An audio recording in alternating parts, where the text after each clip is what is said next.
Wherever you go, whatever you do, throw a little at it. Omax, Vest and Briefs. ரொம்ப டயர்டா இருக்கு. இயற்கையான dates, பாதாம், பிஸ்தா, cash and honey கொண்டு தயாரிக்கப்பட்ட lion date nut bites. Thiruparankundram தீபத்தூணில் கார்த்திகை தீபம் ஏற்ற வலியுறுத்தி மதுரையில் வியாழனன்று பூர்ணச்சந்திரன் தீக்குளித்து உயிர் தியாகம் செய்தார். அவருக்கு வயது 40. இந்த சம்பவம் மாநிலத்தை உலுக்கியுள்ளது. 300 ஆண்டுகளுக்கு முன்பும் இதுபோல நெஞ்சத்தை உருக்கும் ஒரு நிகழ்வு நடந்தது தெரிய வந்துள்ளது. திருப்பரங்குன்றம் கோவிலை ஐரோப்பியர்களின் படையெடுப்பிலிருந்து காக்க கோபுரத்தின் உச்சியிலிருந்து குட்டி என்பவர் குதித்து உயிர் தியாகம் செய்துள்ளார். ப. சிவனடி எழுதிய இந்திய சரித்திர களஞ்சியம் நூலில் இது குறிப்பிடப்பட்டுள்ளது.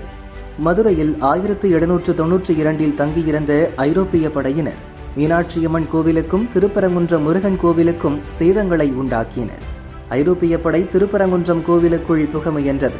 இதை பொறுக்க முடியாத கோவில் சேவகர் முத்துக்கருப்பன் மகனான குட்டி அப்படையினர் நுழைவதை தடுக்க கோபுரத்தில் ஏறி அங்கிருந்து குதித்து தன் உயிரை மாய்த்து கொண்டார். வெட்டுவான் என்போர் கோவிலுக்காக தம் கழுத்தை தாமே அறுத்து உயிர் பலி தரும் வழக்கம் சில கோவில்களில் இருந்தது. ஆனால் கோவிலின் தூய்மையை காக்க ஒருவர் கோபுரத்திலிருந்து குதித்து உயிரை மாய்த்தது புதிய செய்தி. குட்டியின் எதிர்பாராத இச்செயலை கண்ட ஐரோப்பிய படையினர் கோவிலுக்குள் நுழைவதை கைவிட்டு அங்கிருந்து சென்றனர். குட்டியை கோவில் அலுவலர்கள் பாராட்டி அவரது குடும்பத்திற்கு இரத்த காணிக்கை எனும் பெயரில் நிலம் அளித்தனர் என நூலில் தெரிவிக்கப்பட்டுள்ளது.